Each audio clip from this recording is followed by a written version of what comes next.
Well, they say you meet the nicest people on a Honda, and for the most part that's true, but I think I've also met some real pricks as well. Anyway, that's by the by.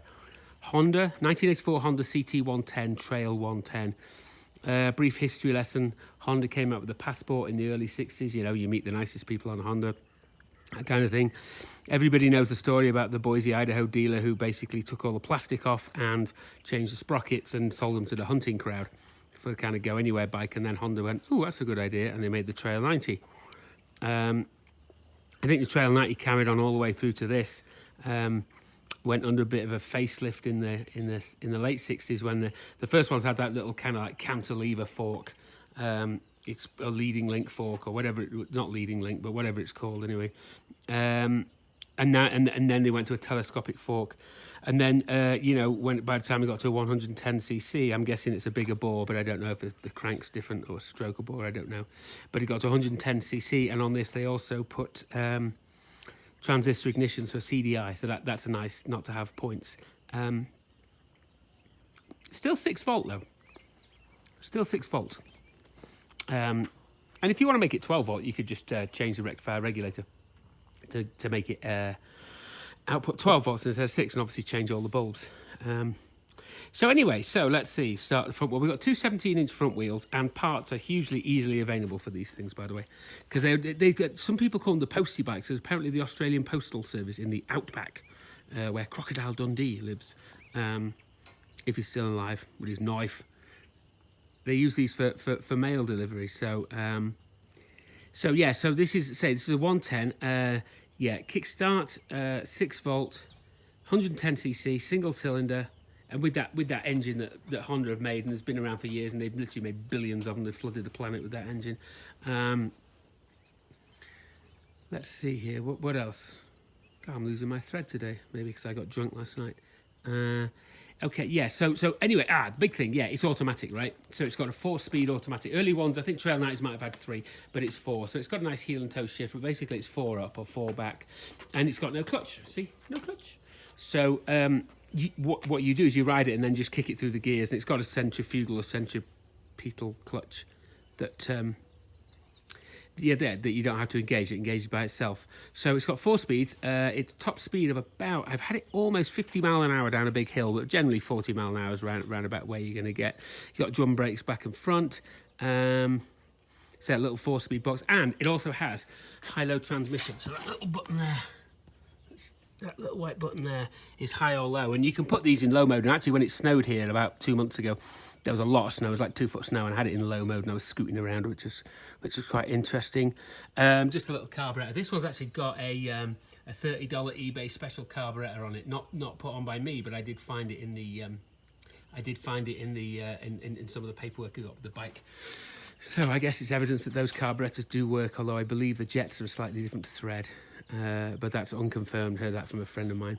So yeah, so it's a little 4-speed bike, takes a little bit of oil, not too much, and then you got the air filter up the side here, and actually the air intake's up the back here. Yeah. So here's something. It's got an auxiliary fuel tank, so it's probably about a gallon plus or minus a little bit. So you got that little fuel tank, and if you get one of these and it don't have it, it's going to cost you $150 to get one, because Mitch has got one of these and he wanted one. He's like, oh, get me one of them little fuel tanks. It's like, dang it. $150. So that's always a good thing to look for, to make sure that that they've that's there. Otherwise, it's going to cost you, and it's good because it's held on by a little lock as well. So you got a rack on the back. I've done an adventure mod to mine, and I've used tie wraps to put on a milk crate, which is pretty cool.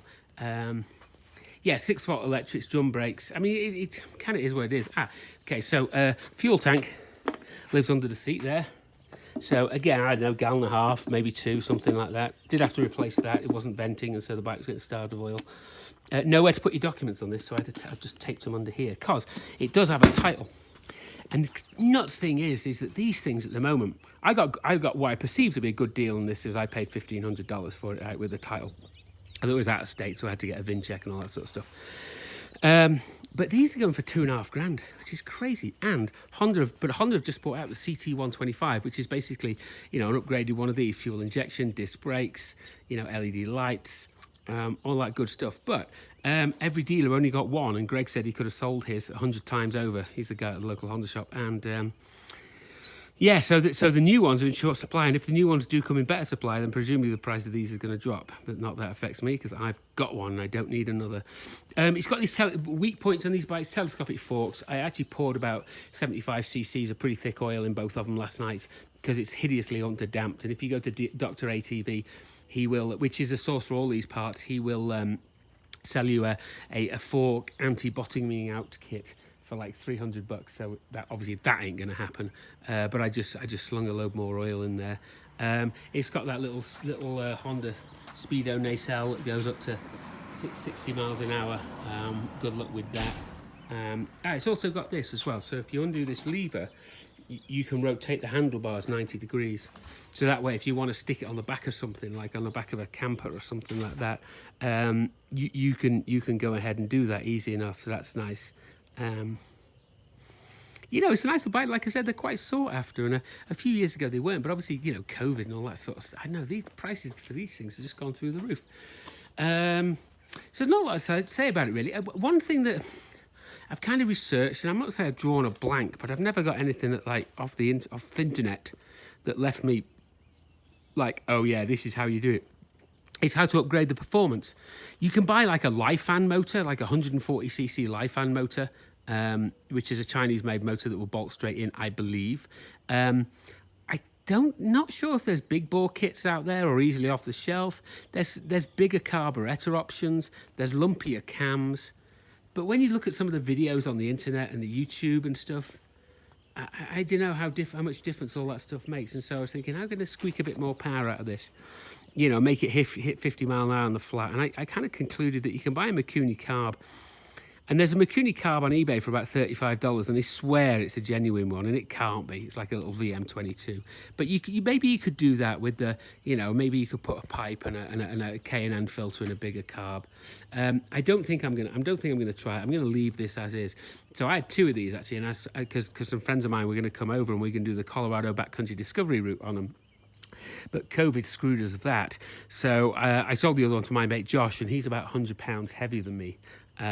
So I'll never need to make this go faster because I'll always be faster than him because it's carrying less weight.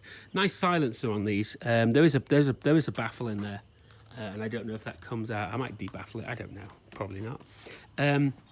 But that's it really. There's really not a lot else to say about this other than that they're popular, they're expensive, but they're a lot of fun. I mean, you know, you can take them on the trails. Some of them the carbs on the original 90s or some of the 90s have a high altitude setting, and presumably it's just a little knob you pull that presumably just weakens the rickshaw, lets more air in. The knob's like down here somewhere. Because, you know, because if you do take them up to elevation, I mean, God, on this, you're probably playing with, what, 7 or 8 horsepower? And by the time you get up into the mountains, we're already at 5,000 feet, but by the time you get into the mountains, I'm sure this is going to, oh, that's my neighbour. They had a divorce, so they're selling their house, and neither of them are going to be able to afford such a nice house again. It's a real shame. So yeah, I like I said, at altitude, and we're going to find out. We and Josh are going to go on some adventures on these. You know, we're going to find out what the performance actually is. But it's very so. Say you just turn the key and it kickstarts pretty damn easily. And I did ride it a minute ago, so it probably doesn't need any throttle. And that's it.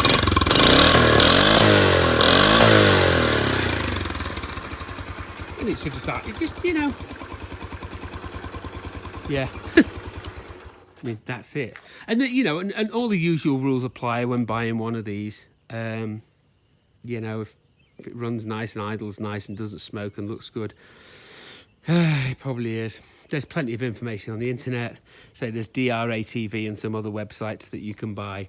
I want to say that you can buy pretty much everything for them, but that might not be true. They've got these funny bars with the integrated turn signals, and these were bent, but again, I lent this to Josh, and he got a big Jemmy bar on it and straightened them out. So I couldn't find a set of bars. But everything else, I mean, you know, cables, shocks, whatever, it's all out there. It's not hard to get parts from. And you know, prices, well, I've seen horrible 90s going for like $300-400, but they are pretty horrible, all the way to kind of like, You know, nice 90s again. They have some nice color schemes of the sort of orange and grey.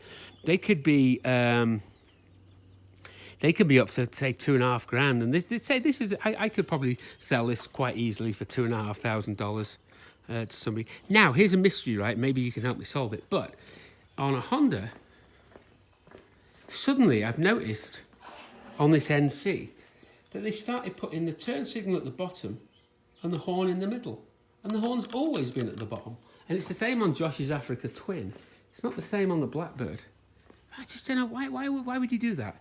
It's always been turn switch in the middle and horn at the bottom. So I have no idea. Anyway, so Honda Trail 110. Get yourself one and meet the nicest people. Good pub scoot. You know, I'm 5'10". It's a little bit tight. Josh is bigger. He's 6'3". He's he really wears this thing.